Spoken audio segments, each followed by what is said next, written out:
Finally, it's Friday.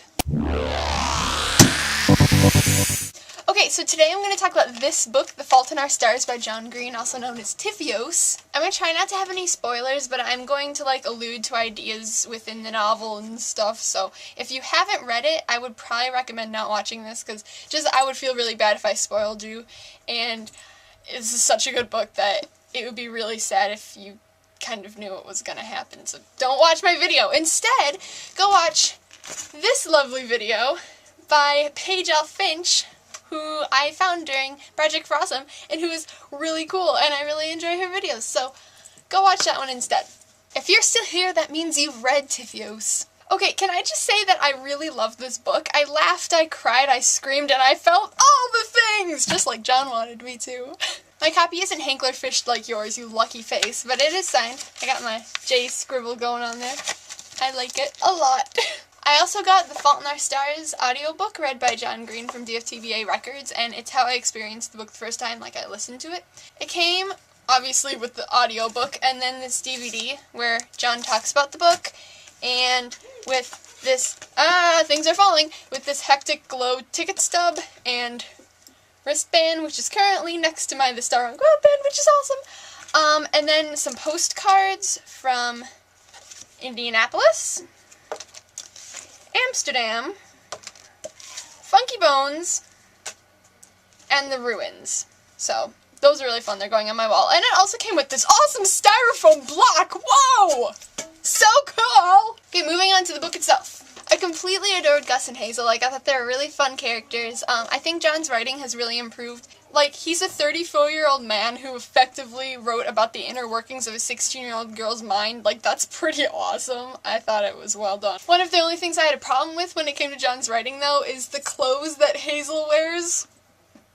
Oh my gosh, John, it's obvious that you are not a teenage girl. A sundress, tights, and Mary Janes. Oh, John. He seemed to like Mary Janes quite a bit. They were, used frequently within the story. I think they were a major motif, in fact. I bet he was, writing. He looked up, he's like, I need a girl's shoe. So he called the Yeti. He was like, hey, Sarah, what's the type of girl's shoe that's flat? And she was like, Mary Jane, I don't know, because she's busy taking care of, her child. And he was like, yeah, that sounds good. I'm just going to use a Mary Jane for every freaking shoe found within this book. I'm just being stupid, John. I love it, despite the shoe references. And after all, that's not what this novel is about. This novel is about life.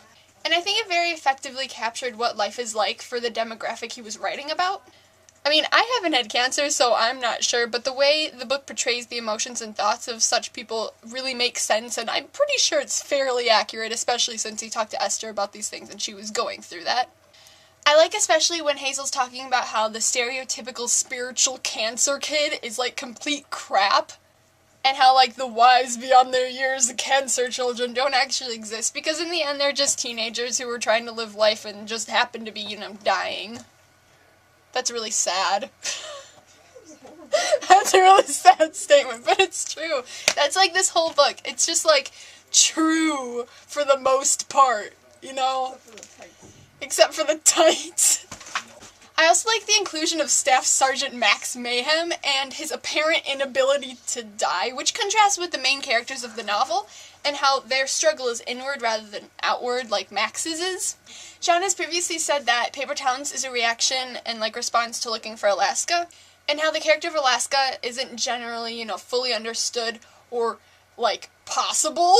One of the most popular quotes in Paper Towns is, "What a treacherous thing to believe that a person is more than a person." This, of course, relates to the character of Margot and how Q realizes that she's an actual girl rather than a divine entity or whatever. And that's also, of course, what Pudge and the gang have to learn about Alaska, but they don't because John wrote it before he realized such things, blah, blah, blah, blah. That's why he wrote Paper Towns, right?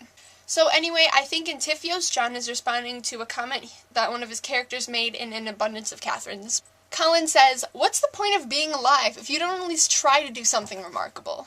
This quote has on many occasions been attributed to John himself, which makes him mad because A, his character said it, and B, the quote is kind of false and he doesn't agree with it. There are plenty of things in life that make being alive worth it, like love and friendship and, happiness and YouTube and books and everything lovely in the world. And I think he comments on this in the character of Gus and his unquenchable need to die for something.